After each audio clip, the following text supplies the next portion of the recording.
मीठा दोनों तहर आम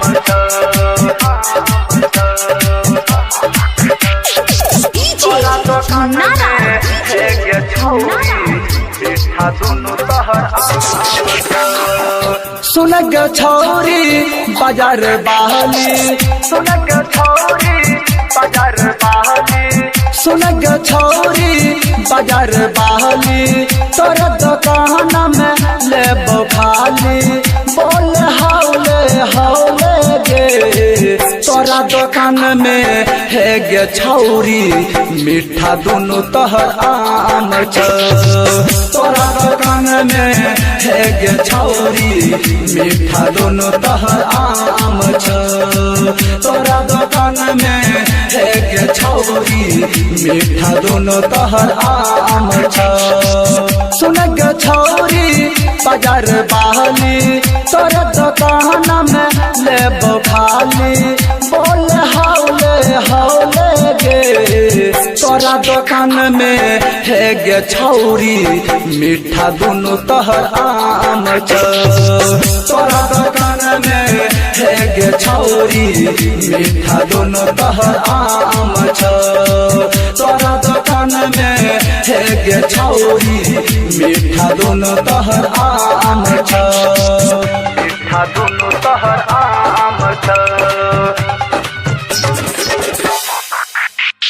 मीठा दोनों तहर आम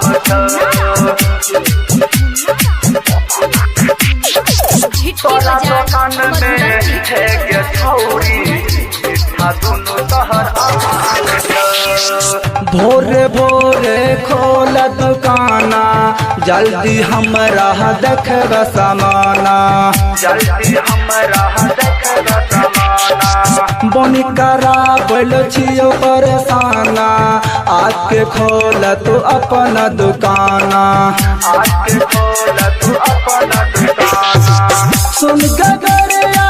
बाजार वाली तोर दुकान में लेबो खाली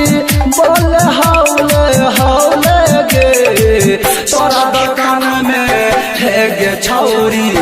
मीठा दोनों तहर आम छ तोरा दुकान में है गे छौरी मीठा दोनों तहर आम छ तोरा दुकान में है गे छौरी मीठा दोनों तहर आम छ मीठा दोनों तहर आम मीठा दोनों तहर आम